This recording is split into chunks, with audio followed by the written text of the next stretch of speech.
Good morning and welcome once again to Hampton Roads Topics. My name is Jim Long, and thank you so much for joining us on this Sunday morning. It's a once-a-week look at some of the people and organizations that make a difference around Hampton Roads. My guest today is local artist, photographer, and writer Mark Carey. Chesapeake residents may know Mark from his weekly column, Mark Carey's Chesapeake, which appears in the Chesapeake Clipper. Mark is also the only citizen to be named the Grand Marshal of the Chesapeake 4th of July Parade. That's an honor usually bestowed to a prominent politician or an elected official. So, Mark, thanks so much for coming in today. Thank you, Jim. And you're here to talk today about a brand new book, a brand new project you have just completed, and you're hoping to share with the world now. Tell me about Virginia360. What is this? Virginia360 is a book I started right after I finished Mark Carey's Chesapeake collection. My son and I needed to take a vacation. He was telling me he was forgetting his mother's memories. My wife passed away from acute leukemia in 1993 when my son was 5.5. And my son was forgetting her memories when he was about 10. He was looking at all the videos that we had, and I couldn't do it. It chokes me up whenever I watch it, but he would always watch those to try and reclaim his memories, but he said they were fading. He was forgetting things. So I figured I better take the kid out and make some memories for us that he'll never be able to forget. So growing up poor, my father always said we were going to jump in the car someday and go for a ride and see what the state had to offer. And we never did. So I figured I'd keep that promise for my son and take him out. So I took my first 8-day vacation. I had never done that. I figured, like a 4-day vacation to, like for Thanksgiving. I always use that to do a painting for Reader's Digest or something like that, make extra money for the family. But my son and I went out on an 8-day vacation, and we went all over the state. I had a map that I plotted out every place that I've ever heard of in Virginia and put the points down. Got a GPS gear set up and hooked it up in my car, and we set up going around the entire state. And on the way, we saw places in between that we stopped at. And when we stopped at the very first place, I took panoramic photographs. Being an artist, I've always had to have the best photography to paint from. Now, by panoramic, you mean what exactly? Wide format. You can stand there and you see everything that you see when you turn your head to the left and turn your head completely to the right. You'll see everything that's there. So if you see a panoramic photograph like this, you know exactly what is there.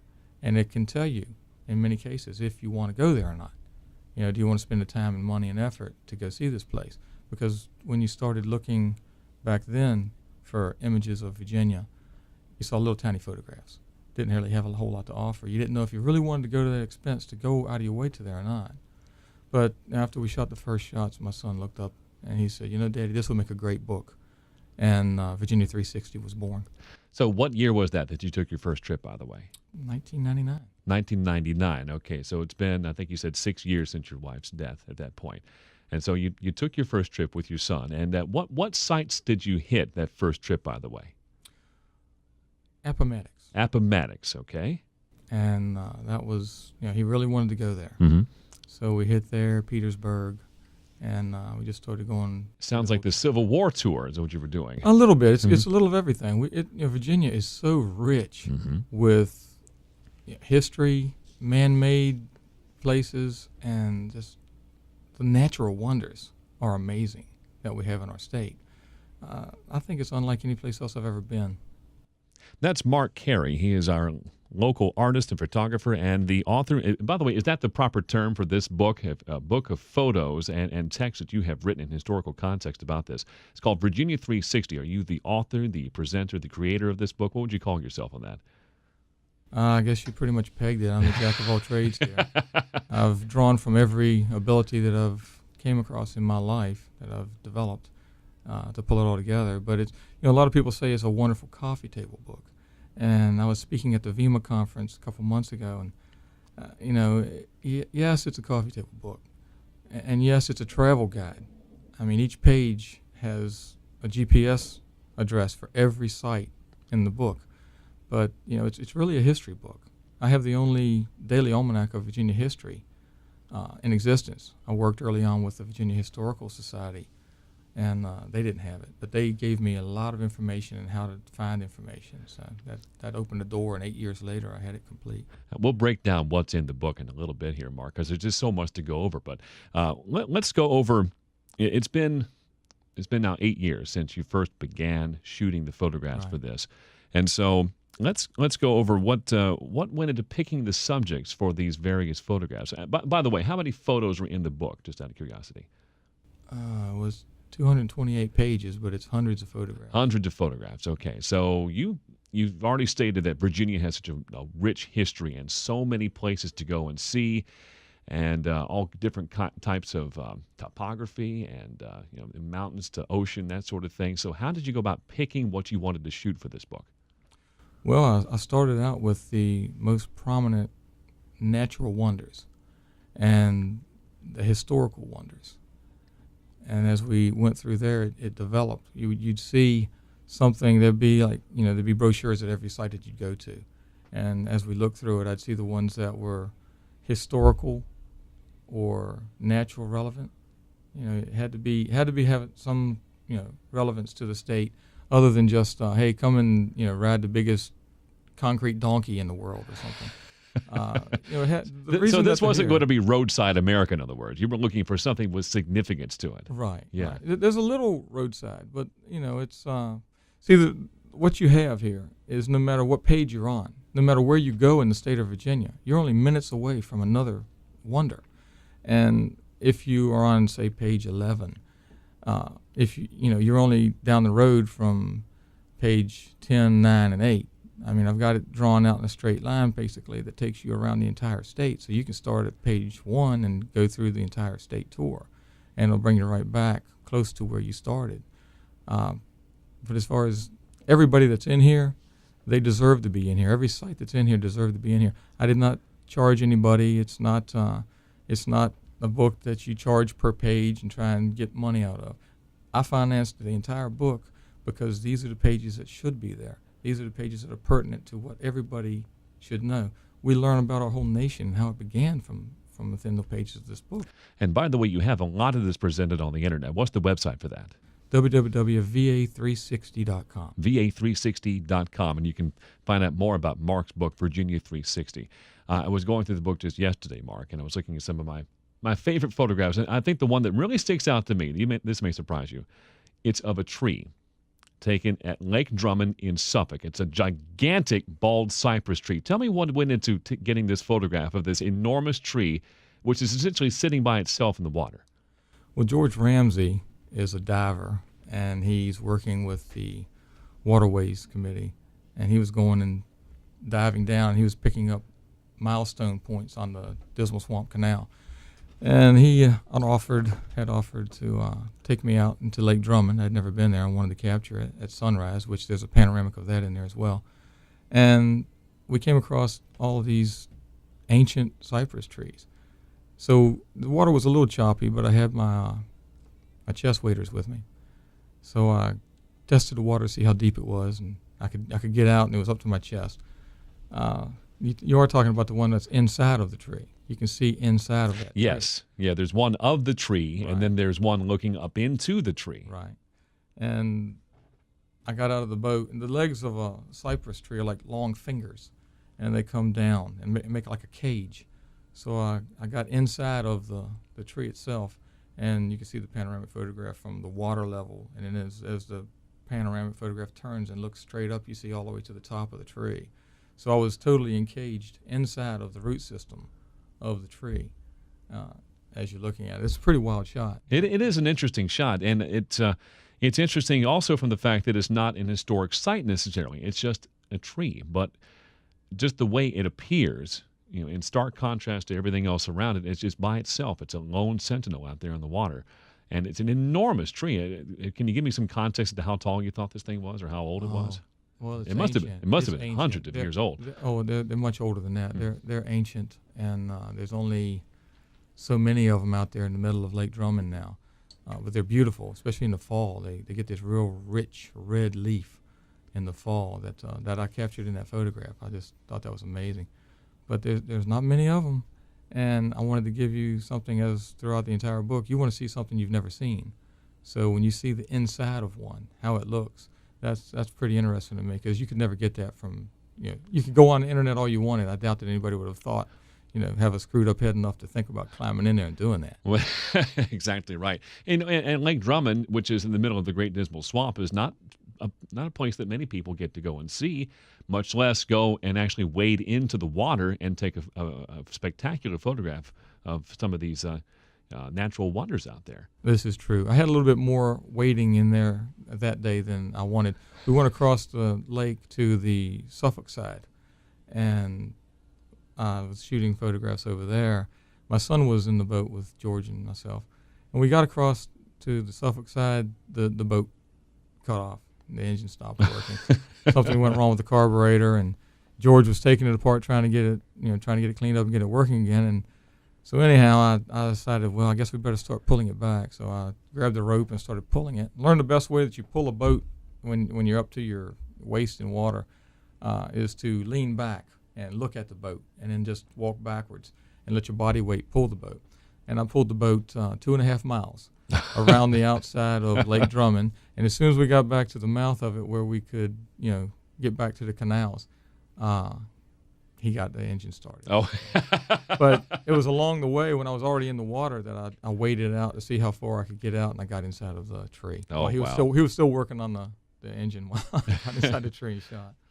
That's Mark Carey. He's a local artist and photographer and author. He is the author and creator of a new book called Virginia360. It's panoramic photographs from all over the state of Virginia. You can check it out on the web at va360.com. And you have a lot of information about Hampton Roads, I would imagine, just from the fact that you've lived here for such a long time and you have such a connection here. But tell me some of the sites that you specifically wanted to get into the book from around Hampton Roads. The lighthouses. The lighthouses. Virginia Beach, yeah. They were a lot of fun. Caught one of them at sunrise. We caught them both at sunrise. There's one pan in there, both of them at sunrise, with snow on the beach, which is kind of a rarity. And my son's in that one.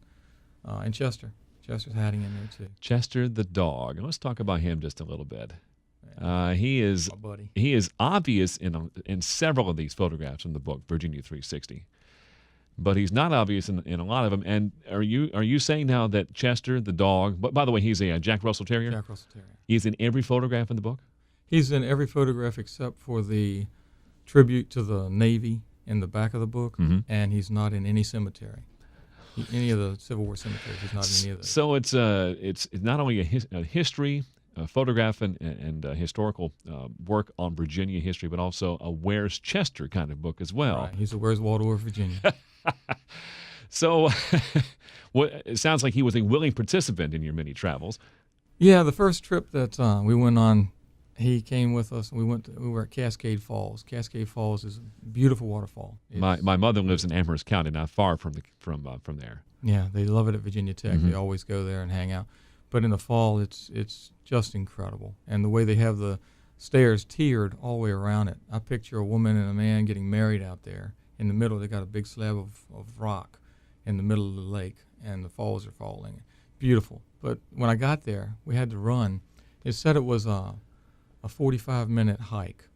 So the sun was going down. We had driven we didn't even know where it was. We finally found it, got in there, got out. I got all my camera equipment, and I started running. And my son was holding Chester by the leash, and they were behind me trying to keep up, but I was running. I was losing daylight, and that's a photographer's nightmare. So I finally got there, and we made it in 20 minutes. Dog tired, breathing hard, couldn't even hold the camera because I was moving so much from my chest heaving. And got my tripod out, got everything set up, and got squared away, and got the whole shot. And I will tell you this: there's a little bit of the image that's blurred because the light just went out before the whole image got captured. And Chester, after I got through, Chester come walking up over the rock, and we were just letting him run around by himself at that point. And he thought that he could just get a little bit of water, and when he put his paws to the side and leaned over to get some water, he slid right down, went straight under, and he never come up. So I reached all the way down with my arms as far as I could, and I found him, and I pulled him back up by the nape of his neck, and he looked at me, and if he could have spoke to me, he would have said, "I love you, man." I mean, if he wasn't my buddy before then, he's been my buddy ever since. That's Mark Carey, and he has a brand new book out called Virginia360. You can find it on the web at va360.com. Chester was in peril at the Cascade Falls.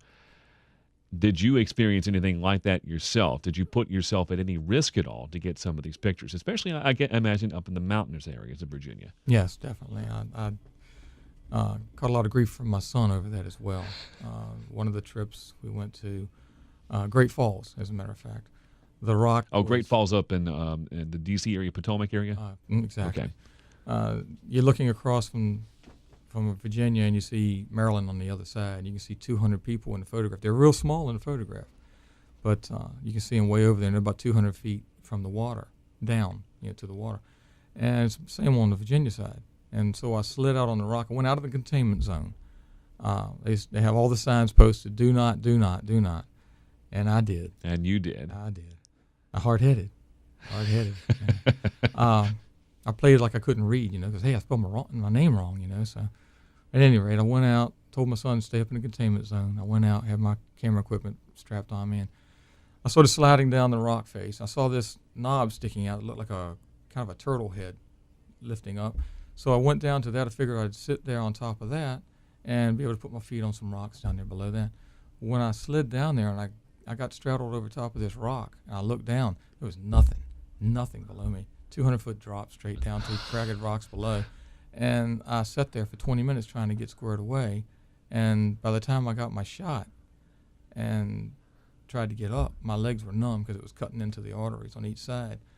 And when I tried to get up, there was nothing to grab to because it was all this smooth limestone.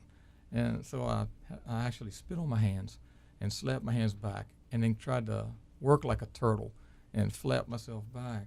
And I stayed on my back the whole time for about, at least 80 feet till I got to a point where it wasn't so steep that I could attempt to stand up because it was very steep. And I got back up, and my son, he gave me an earful. I'll bet he did. Yeah. Did he go get the park rangers too, just out of curiosity? Oh, gosh. It was worse than that. I mean, I had to listen to him all the way to the next place we went to. And so I went after that, and I got rappelling gear and learned to rappel. You learned to rappel because of the book. Isn't that something? Right here at the Rock Gym in Virginia Beach. Great place. They do a good job. Did you use those skills rappelling later on in your photography? Many times. Many times. But on the same trip that we went there, did you see the shot of the kids rappelling down Raven's Roost? Yes. Yeah, I did see that. Raven's Roost on the Blue Ridge Parkway. Right. And on that photograph, you're looking straight down at the guys, and then if you really look at the photograph, you're looking straight down on the top of somebody's head that's down at the ground, about 400 foot down, 300 foot down. The way I got hooked up with that, I talked to the guys. They didn't have any other harnesses or anything. And I told them I wanted to stand out there and get the shot. So what I had to do was I had to go off and get parallel with the ground, which was straight down. So I had them strap me up. We tied ropes around my chest, ropes around my hips. And we had some people that were just visiting to look at the place. And all these people were holding on to the ropes, and they lowered me out a little bit, until I was standing on the end, almost 90 degrees, almost horizontal with the ground. And that's where the guys were going down the cliff, and they were looking straight up at me. I caught that photograph. You were actually standing away from the wall? Is that what you were saying? Yeah. It's essentially I was straight down. Horizontal, straight down. looking straight down the side of Raven's Roost, which, by the way, I have seen on the Blue Ridge Parkway, and it is not for the faint-hearted. No, definitely not. They hang glide off of Raven's Roost, do they not? I believe so. Yes. So was your son there for that also? He was there. And I was already catching grief, from him. But, I had to stop. That's why I had to go get the rappelling gear, because he told me, he says, look, Daddy, I've already lost my mom. This is a little bit too much for me, and I understood that. And you stated earlier, Mark, the fact that your wife's passing and the fact that you wanted to establish some memories with your son was really the genesis of the idea for the book. Right. Now, the book, by the way, is Virginia360. You can find it on the web at va360.com. I'm talking today with the photographer and the author, Mark Carey. And by the way, let's go over some of the historical context. Every photograph in here is presented not just with the picture, but also with some text with it. As you said, a GPS marker to find it here in Virginia, a web address if possible. phone numbers, addresses, that sort of thing, all that in there so you can help people find it in Virginia. Let's go into researching all of this. How did you go about researching the things you were shooting? Oh my gosh. Well, the internet wasn't really working too well for it back when I started. So every time we'd go to a place, I'd plot the GPS. I'd find out what the point was, and then I'd go ahead and mark that down and write that down. Then I had that. And then we had the paraphernalia that we could get from each site, any information we could glean from any of the sites that we stopped at. Park rangers, maps, anything I could find. I could fill up that entire wall with boxes. That wall behind you, Jim, with boxes of, Xerox boxes full of historical data and things that we've collected from the 8 years. It's all in storage now, but it was in my living room for the longest time. And I had everything there, and I was going back and forth to it. And then when the internet got better, and it all just kind of gelled over the last few years because the internet has gotten so much better. Mm-hmm. But most of it came from actually hands-on going there and working around the site. I'm thinking, Mark, having looked through your book, at some of the pictures of some of the covered bridges out towards the mountains in Virginia, that maybe they didn't have a lot of historical context with them. There's some dispute over how old they are and who built them, that sort of thing. Were those some of the more challenging as far as researching these things goes? Yeah, there's really not a lot there, and they've been washed away and rebuilt, and but pretty much they're there and they're the way they were. Several of them are very old, 1916. Means Bottom Bridge. Stonewall Jackson burned the original Means Bottom Bridge to stop the North from catching up with them when they went through the Shenandoah Valley. It's rebuilt now, and it's got steel beams underneath of it, and it's going to be there for a long time. And it's just interesting to look at. Plus, you can drive across it. A lot of the bridges you can't drive across, but you can walk across. And it's interesting history, just the way it was made. It's something that it's a fascinating thing to see. What about the timing of some of these pictures? You have pretty much you have all the seasons represented in your book. Did you specifically go out at certain times of the year to photograph certain things? Like I remember seeing some pictures of, I think, Williamsburg in the snow, and also pictures of Williamsburg with no snow. Definitely. Did you seek out certain places pertaining to certain forecasts, I guess is a better question? Well, whenever it was snowing anywhere, we would hit the road. I'd take my son out of school, and we'd hit the road. So actually, it would usually be taking him out of school in a late afternoon. That way he didn't have his perfect attendance record that he's so proud of messed up. But yeah, I remember one time we got a call from Luray Caverns, and they wanted me to shoot in there. And I told them, when it snows, I'm going to come up because I want to shoot Means Bottom Bridge with snow on top of it. So they called me up and said, it's snowing. Well, I was in bed with 103 temperature. I had the flu. And it's the worst flu I can remember having in my adult lifetime. And I just, they called me and said the snow was coming. So I got up, went and got my son out of school, started driving. And wouldn't you know it, that night they closed 64. It was so severe. They had so many wrecks. It took us 10 hours to get there when it's like a 4.5 hour drive. Mm-hmm. And so that's like what I had to go through to get snow scenes. Well, you've hung face down off a raven's roost. I imagine driving through the snow is not that big of a deal to you at this point, is it, Mark? No, not at all. Mark Carey is my guest here on Hampton Roads Topics today. My name is Jim Long, and thank you very much for listening to us this morning. We're talking about Mark's new book. It's called Virginia360, Panoramic Views from Across Virginia, and you can see more on the web at va360.com. And you mentioned earlier, Mark, about the fact that this not only has photographs and history about each of the sites you've been to, but also something, a Virginia history timeline. Do I have that right? Or a daily almanac is a better word daily for almanac, it. Yeah. Right, exactly. Yeah. It's the only daily almanac, complete daily almanac of Virginia history that I've been able to find. The state doesn't have it. I worked early on, as I said, with the Virginia Historical Society when they were based in Portsmouth, and they didn't have anything like it. They were enthusiastic about me doing it when I started it, and they gave me a lot of tips and clues on how to do some of the research, which was very helpful. And that's where I went from there and just compiled it for 8 years. And it was October of last year that I actually completed it. I have a lot more that I could put in it, but I had to cut it back for page space. But yeah, that's a fascinating thing. That's worth the price of admission right there. Why include that, by the way, in your book of photographs? It's history. It's pertinent to Virginia, and I want this basically the school systems and the libraries around the country who I'm marketing to. I want them to use that daily almanac every morning when they do the daily announcements. They can read out what happened in Virginia history that day, throughout history. And in a year's time, if you read all that history, even if it's just a sentence. See, what I've tried to do here is I've tried to educate, but in a way that is such small bits of information, so succinct, so tight, but in a fun way, like you're looking for Chester. There's all kinds of little things that pull your interest off while you're looking at these pages. But when you finish reading that page, you have learned something. See, you're carrying something away from it, and that's valuable because we need to know the history. It's the history not only of Virginia, but where our whole nation started. And well, yeah, good point. And it bears pointing out that, of course, you're releasing this as the Jamestown colony turns 400 years old. Is there a synergy there? Are you was that deliberate to try to release it now? That was the plan from the start. And along those lines, you have brought with you not just the book, but a book in a special glass frame. Now, what is this for, by the way? Well, I had this made by Judy Lewis of Red's Custom Frame Shop. Frank and Judy, they're fantastic. They do all my framing, and they do a wonderful job. They're incredible.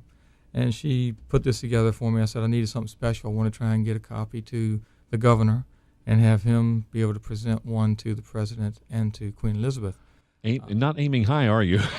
Well, I mean, I'm pretty proud of the book. I mean, as you've seen, I think it really promotes our state well. Indeed, it does.